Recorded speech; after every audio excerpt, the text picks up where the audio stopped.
राम राम शबना में पिंकी किनाड़ा और आप देखने लग रहे हो रियल हरियाणा। तो फिलहाल पाबड़ा में मौजूद हैं और आप लगातार सुर्खियों में देखने लग रहे हो बलराज कुंडू, जो कि महमल कैसे विधायक हैं निर्दलीय, आज पाबड़ा में एक बार फिर दोबारा पहुंचे हैं। तो पूछते हैं क्या मकसद है, किस प्रकार वो पहुंचे हैं। राम राम जी। राम राम जी। राम राम। अभी पीछे आप पैदल यात्रा के दौरान पाबड़ा में आए थे, एक बार फिर जल्दी दोबारा दौरा पाबड़ा का किया है, किस वजह से पहुंचे हो आज? भाईचारा में आया हूँ, अपने पंचग्रामी के सभी भाइयों से मिलने आया हूँ। मेरी 36 बिरादरी सभी पंचग्रामी ने जिस प्रकार से इस यात्रा के दौरान मेरा स्वागत और मेरे को आशीर्वाद दिया था, उसके बाद मेरा भी फर्ज बनता था आगे मैं अपने भाईचारे की सुध बुध लूँ, उनसे राम राम करूँ, उनका धन्यवाद करूँ। तो उसी कार्यक्रम के तहत आज ये 5 गाँव के प्रोग्राम रखे हैं, अभी गौशाला का भी प्रोग्राम है, तो उसी संदर्भ में आज मैं आया हूँ। जिस प्रकार आप लगातार मतलब दौरे कर रहे हो या फिर गांव-गांव जा रहे हो, चर्चा है लोगों में कि आप अलग पार्टी का गठन कर रहे हो, क्या सही में आप अलग पार्टी का गठन कर रहे हो? आज ये इस प्रकार की सोच इस प्रदेश की बन चुकी है। जितनी ये पार्टियां हैं, इनके सब के पहले कांग्रेस का राज देखा, फिर उससे परेशान होकर बीजेपी को लेके आए प्रदेश के लोग, और फिर दूसरे काल में उनका जो एक नया चौधरी देवीलाल, छोटा देवीलाल बन के जो आया था, उसकी जो भाजपा के साथ मिलकर ठगबंधन की सरकार के जो लूट देखी, तो लोग पूरे प्रदेश के लोगों का विश्वास उठ चुका है इन पार्टियों के ऊपर से, पार्टी के नेताओं के ऊपर से। इनकी झूठ और लूट की जो राजनीति है, उससे पूरे प्रदेश के लोग हताश निराश हैं। आज प्रदेश बेरोजगारी में नंबर 1 हो गया है, आज प्रदेश में नशे में नंबर 1 हो गया है, आज प्रदेश महंगाई में नंबर 1 हो गया है, आज करप्शन भ्रष्टाचार में नंबर 1 हो गया है। हर वर्ग गरीब जो है अपनी ID, family ID, ration card को लेकर परेशान है, किसान अपने हकों को लेकर परेशान है, बेटियां हैं वो अपने हक के लिए अब देख रहे हैं आप किस प्रकार से सड़कों में बैठी हुई हैं।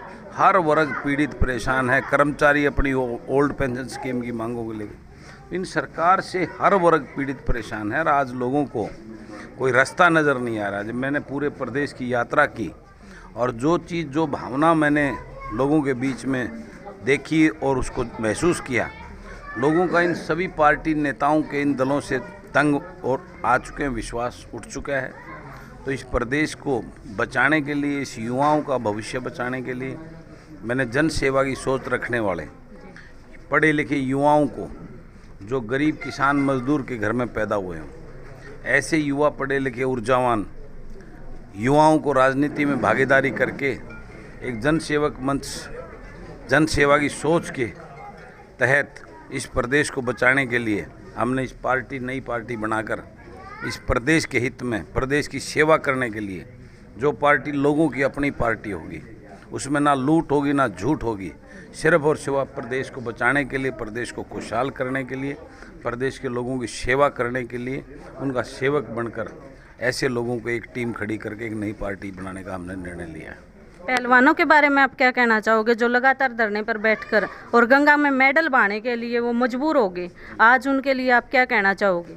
इससे बड़ा दुर्भाग्य नहीं हो सकता कि हमारी वो बेटियां, जो देश की आन बान और शान, जिन्होंने वो मेडल लाकर इस देश का नाम ऊंचा किया पूरे वर्ल्ड में और हमारे तिरंगे को ऊंचा करने का काम किया, और जब वो मेडल लेके आई, इस देश और प्रदेश के नेता उनके साथ फ़ोटो खिंचवा रहे थे, बड़े बड़े उनकी तारीफ में कसीदे पढ़ रहे थे, और आज वो अपने हकों के लिए इतने दिनों सड़कों में बैठी हैं, और वही नेता और वही पार्टियाँ आज उनके जो है ना, उनके साथ खड़े नहीं आ रही, और उस दुष्ट ब्रजभूषण के साथ में उसका सहयोग करने में लगी हुई। इस बात को आज पूरे देश और प्रदेश के लोग इनकी असलियत को जान चुके हैं।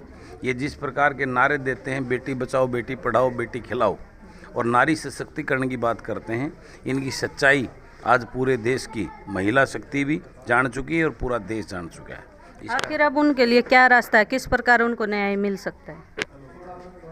उनको न्याय मिलेगा, आज पूरा देश उनके साथ है, और आज नहीं तो कल ये सत्ता किसी की पनौती नहीं है, ये सत्ता में बनाना, बिठाना और उतारना ये जनता के हाथ में है। ये जनता उनको अब की बार वहाँ से उस कुर्सी से हटाकर एक नए सोच के लोगों को लाएंगे और वो उनको न्याय दिलाएंगे और उस दुष्ट बृजभूषण को सलाखों को पीछे जाना होगा। पोस्को एक्ट वाली लड़की ने अपने बयान बदले हैं, आपको क्या लगता है बयान किसी दबाव में बदले गए हैं या वास्तव में बयान बदले हैं? 100% दबाव में उनको देकर आज उनके अंदर इतना टेरर और डर का माहौल पैदा कर दिया है।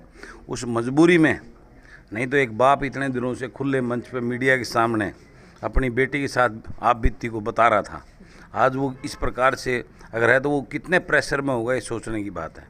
लेकिन ये आने वाला समय इन चीज़ों का हिसाब मांगेगा इस देश और प्रदेश की जनता इन लोगों से। किसानों के ऊपर शाहबाद में लाठीचार्ज हुआ है और उनको बिना किसी एफआईआर के बाद भी 14 दिन के लिए अरेस्ट किया गया है और पहलवानों ने इतना धरना दिया है, सब कुछ मतलब एफआईआर करिए, सबूत भी दे रहे हैं कुछ, उसके बावजूद भी कुछ नहीं है। तो किसानों के लिए आप क्या कहो?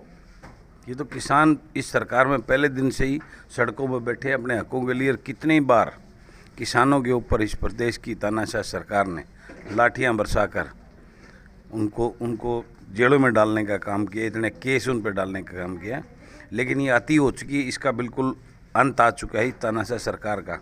प्रदेश के लोग, प्रदेश की जनता इंतज़ार कर रही हैं कब चुनाव की घोषणा हो और उस दिन, चुनाव वाले दिन, इन लोगों को वोट की चोट पर ये प्रदेश के लोग सबक सिखाने का काम करेंगे।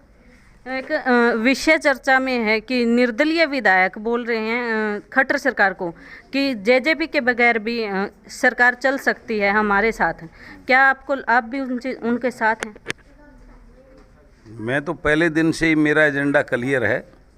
मैं इस ठगबंधन और लूट की सरकार के खिलाफ मेरी आवाज़ बुलंद करता आ रहा हूँ। अगर अब ये उसमें से एक लुटेरा को ये बाहर करते हैं तो जो दूसरा लुटेरा बैठा है उसको कैसे हटाया जाए, इस मुहिम पर पुरजोर ताकत के साथ मैं आगे लग जाऊंगा। आप जो अलग सरकार लेके चल रहे हैं, गठबंधन अपनी पार्टी तैयार कर रहे हैं, उसका मुख्य मकसद क्या होगा? उसका मुख्य मकसद मेरे प्रदेश के युवा को उसका हक दिलाना। मेरे प्रदेश का युवा आज नशे और अपराध की तरफ जा रहा है, उस दलदल से उसको बाहर निकालना। मेरा प्रदेश का किसान जिसकी गरीबी का शोषण करके 5 किलो अनाज में उसकी गरीबी के साथ शोषण करके वोट की मशीन समझा है, उस गरीब को उसका हक दिला सकूँ। मेरा किसान जो बदहाल और आज ऐसे उसमें दौर में गुजर रहा है, उस किसान की खुशहाली कैसे हो, ये सोच के साथ सरकार गठन होगी। इस प्रदेश को आज भ्रष्टाचार में, लूट में, अपराध में, नशे में जो गिरबत में मेरा प्रदेश जकड़ता जा रहा है, उसको उससे मुक्ति कैसे दिला सकूँ, इस सोच को लेकर और मैं इस प्रदेश के अंदर जो है ना एक नई राजनीतिक किरण, ये लूट और झूठ और राजघरानों की राजनीति से इस प्रदेश को बचाने के लिए मैं। कालीरामन जो विधायक है उनका बयान आया कि जेजेपी से जो है कि मैंने इस्तीफा दे दिया है, लेकिन सीएम मनोहर लाल खट्टर का कहना है कि मेरे जानकारी में ये बात नहीं है। तो इस झूठे बयानों को जनता कैसे समझे? देखिए, वो सच्चाई है। रामकरण काला ने अपना इस्तीफा उप मुख्यमंत्री को दिया है। उप मुख्यमंत्री के पास कोई इख्तियारात नहीं है इस्तीफा एक्सेप्ट करने का या रिजेक्ट करने का। अगर वो वाकई में उन्होंने उसको रिजेक्ट इस्तीफा देना था तो वो मुख्यमंत्री के पास भेजना चाहिए, स्पीकर के पास भेजना चाहिए। वो इस्तीफा सिर्फ एक ढकोसला है, उसमें कोई सच्चाई नहीं है। वो महज जनता को बेवकूफ़ बनाने के लिए दिया गया, इससे ज़्यादा कुछ नहीं है। तो आप सबने विचार सुने बलराज कुंडू के, जो एक बहुत बड़े समाज सेवी हैं। आप हर दिन इनकी नई पोस्ट और वीडियोस देखते होंगे। समाज सेवा में बढ़ चढ़ कर जो है ये हिस्सा लेते हैं। मिलते हैं एक और ऐसी नई वीडियो के साथ, तब तक के लिए राम राम।